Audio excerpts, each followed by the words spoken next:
자, 첫 번째는 제약바이오입니다. 이번 주에 역시 제약바이오가 가장 좋습니다. 반도체가 쉬고 있는 상황이고 금리 인하기 좀 미국에서 약간 거의 걸림돌이 나오긴 했지만 그래도 오늘 또 팩트시트도 공개가 되고 하니까 제약바이오가 요래조래 좋은 기운들이 잘 모이고 있는 것 같아요. 팀장님은 제약바이오 앞으로의 추세 이제 계속 좀 우상향할 거라 보시나요? 이게 이제 그 기술주들이 좀 약세를 보이는 흐름에서 네. 이제 대체할 수 있는 업종을 찾는 것 같습니다. 시장에서.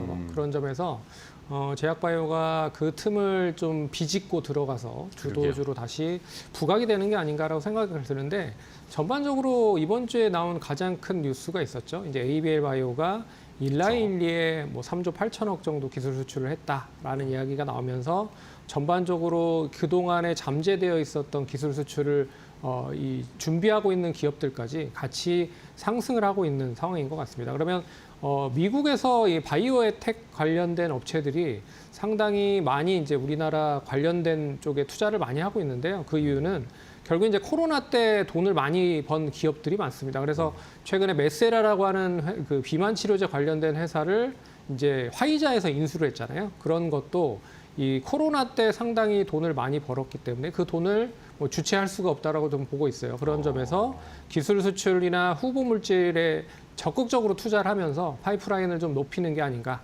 거기에 이제 비만 치료제 관련된 부분으로도 노보노디스크도 있을 거고 그리고 일라일리도 그런 점에서 돈을 상당히 좀 투자를 많이 하고 있는 것 같습니다. 그래서 그 부분이 우리나라 쪽 관련된 종목들로 좀 매기가 확산이 되고 있지 않겠느냐라고 봐야 될 것 같고요. 그런 점에서 국내 다양한 파이프라인을 보유하고 있는 국내 기업들이 당연히 이제 수혜를 받을 가능성이 높다라고 보고 있습니다. 네. 안전적으로 캐시카우를 가지고 있는 일반 의약품을 보유하고 있는 기업들뿐만 아니라 이제 기술 수출이나 비만 치료제 관련된 종목들도 이제 상당히 좀 시장에서 이슈가 되고 있다는 점이죠. 그래서 전반적인 종목에 대한 흐름이 일단 반도체 쪽에서 어떻게 보면 이 의약품 쪽 관련된 제약 바이오 쪽으로 조금 방향성이 좀 옮겨지는 게 아닌가라고 생각을 할 수가 있을 것 같고요. 특히나 이제 플랫폼 기반 관련된 기업들에 대한 신규 기술 수출이 많이 늘어나고 있는 상황입니다. 쉽게 말해서 플랫폼을 바탕으로 후보 물질들을 다양하게 만들고 있거든요. 그래서 최근에 이 기술 수출한 기업들을 보면 알테오젠도 그렇고 ABL 바이오도 그렇고 리가켄 바이오도 결국엔 플랫폼을 바탕으로 후보 물질을 만들어서 그 후보 물질이 기술 수출 한 건이라도 이루어지면 이제 어느 정도 기술이 입증이 되는 거기 때문에 결국엔 플랫폼 관련된 기업들이 1차, 2차 수출을 계속 또 하고 기술 수출을 추가적으로 이어가고 있는 그런 모습이다라고 생각을 해야 될 것 같아요. 네. 그래서 연말까지 기술 수출에 거의 이제 등재되어 있거나 준비를 하고 있는 기업들, 그럼 어떤 기업들이 있느냐라고 생각을 해보면 네. 펩트론이나 D&D 파마텍, 올릭스, 퓨처캠, G2G 바이오 이런 종목들이 있다라고 보고 있기 때문에 관심을 가지실 필요도 있을 것 같고요.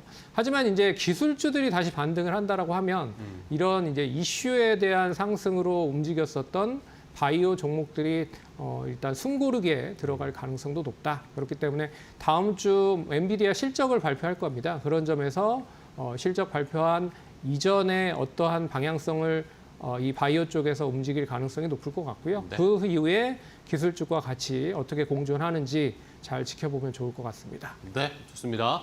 자, 일단은 제약바이오가 전반적으로 이번 주에 좀 상승을 나타내고 있는데 추세적으로 계속 갈지 아니면 말씀해 주신 것처럼 반도체나 기술주가 다시 또 치고 올라오면 이게 시속 게임처럼 항상 예전부터 바이오와 반도체 같은 경우에는 좀 시속 게임을 펼치는 상황이 있었으니까 한번 지켜보도록 하겠습니다.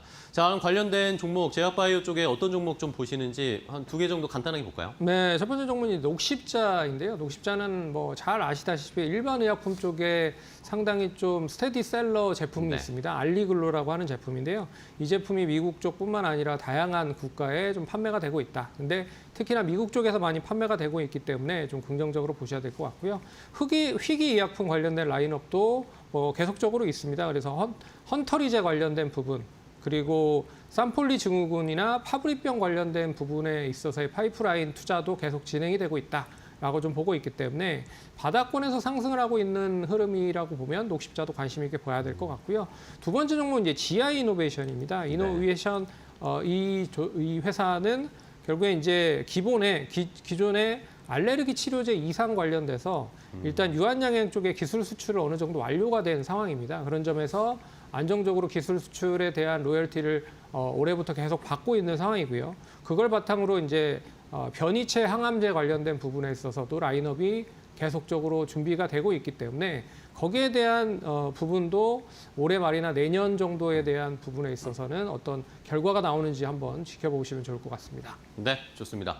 자, GI 이노베이션과 녹십자 두 가지를 살펴봤고요. 그럼 이제 탑픽을 하나 골라봐야 될 텐데 요즘 뭐 제약바이오가 분위기가 좋아지면서 개선되다 보니까 뭐 말씀해 주신 것처럼 플랫폼주를 사야 할지 아니면 비만 치료제 관련된 종목들도 요즘 좋고 그리고 아니면 뭐 전통적으로 실적 잘 나오는 뭐 대형주를 봐야 되는지 삼바나 셀트리온을 봐야 되는지 시청자분들 고민이 많으실 텐데 탑픽으로 뭘 볼까요? 제가 봤을 때는 앞에서 잠깐 힌트를 좀 드렸는데 플랫폼 기업에 대한 부분이 그나마 이제 기술 수출 가능성이 높지 않겠느냐라고 보고 있어서 리가켄바이오를 좀 봐야 될 필요가 있지 않을까 말씀을 드리도록 하겠습니다. 리가켄바이오는 23년에 얀센에 일단은 기술 수출을 했고요. 24년에도 오노제약이라는 회사와 기술 수출을 한 경험이 있습니다. 그렇기 때문에 이 레퍼런스를 가지고 고스란히 이 관련된 이 부분에 있어서의 수출이 계속 이어질 가능성이 높다. 그래서 LCB14와 그리고 LCB71이라고 하는 이 유방암과 혈액암 관련된 부분의 라이센스를 일단 수출을 하려고 하고 준비를 하고 있기 때문에 결과적으로 이 여기에 대한 레퍼런스가 얼마만큼 계속 이어지는지도 눈여겨보셔야 될 것 같고요. 그리고 동사 뭐 아시다시피 알테오젠이나 뭐 ABL 바이오뿐만 아니라 동사도 결국에 이제 플랫폼을 바탕으로 기반으로 하고 있는 그런 업체이기 때문에 뭐 단기보다는 중장기적인 관점으로 계속 관심을 가지실 필요가 있을 것 같다라고 보고 있습니다. 그리고 올해도 역시나 한 2개 정도, 1개에서 2개 정도 일단 내년이죠. 내년에 1개에서 2개 정도 또 기술 수출 관련된 부분에 이슈가 있기 때문에 이 관련된 부분도 좀 눈여겨보시면 좋지 않을까. 그래서 일단 현재가는 한 17만 3천 원에서 16만 9,500원인데 네. 16만 9천 원 내에서 일단 매수 가능하다라고 볼 수 있을 것 같고요. 1차 목표가는 20만 원, 손절가는 15만 2천 원 제시해 드리겠습니다. 네, 알겠습니다.